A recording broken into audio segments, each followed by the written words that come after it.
હાલો, આજે આપણે શીખવા જઈ રહ્યા છીએ આપણા બ્લોગ કે વેબસાઇટની અંદર લાઇક બોક્સ કેવી રીતે ઉમેરવું. તો સૌપ્રથમ આપણે ગૂગલમાં જઈશું અને ટાઈપ કરવાનું રહેશે ફેસબુક લાઇક બોક્સ. ત્યારબાદ આપણે એન્ટર આપીશું. તો આપણે ગૂગલમાં આવી ગયા છીએ અને અહીંયા આપણને બીજા જ નંબરમાં આપેલું છે પેજ પ્લગઇન, સોશિયલ પ્લગઇન અથવા ફેસબુક ડેવલપર. તો આપણે આ લિંક પર જઈ અને આપણે ક્લિક કરવાનું છે. તો ફ્રેન્ડ્સ, હવે આપણે ફેસબુકના પેજ પ્લગઇનની અંદર આવી ગયા છીએ.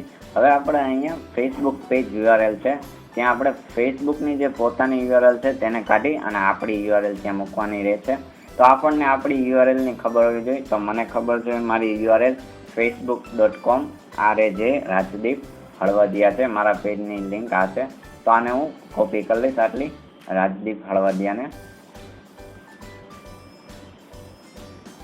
કોપી કર્યા બાદ આપણે અહીંયા પેસ્ટ કરવાની હોય છે. તો આ પેસ્ટ આપણે કરી દીધી છે. ત્યારબાદ આપણને અહીંયા આપણા પેજ જે લાઇક બોક્સ છે તેની આપણે વિડ્થ કેટલી રાખવી છે, તો આપણે તે સેટ કરવાની રહેશે. તો હું મારી લાઇક બોક્સ છે તેને અહીંયા સેટ કરવાનો છું, મારા પેજની સૌથી નીચે. તો ત્યાં મારે સેટ કરવા માટે મારે 300 પિક્સેલ જેવું જોશે, 350 પિક્સેલ. હાઇટ પણ હું 350 પિક્સેલ જ રાખવાનો છું. ત્યારબાદ આપણે નીચે આપણને ઓપ્શન આપેલા હોય છે કે તમારે હેડર કેવું સ્મોલ રાખવું છે, કવર ફોટો કેવો હાઇટ રાખવો છે કે નથી રાખવો, અને તમારે સાથોસાથ તમારા ફ્રેન્ડ્સના ફોટોઝ દેખાડવા છે કે નથી દેખાડવા, અને નીચે તમારે તમારી જે પોસ્ટ છે તે પણ દેખાડવી છે કે નથી દેખાડવી. તમારે આમાંથી જે રાખવું હોય તેને આપણે ક્લિક કરવાનું હોય છે. તો હું ખાલી મારા ફ્રેન્ડ્સના ફેસ અને adapt to plugin container with રાખીશ.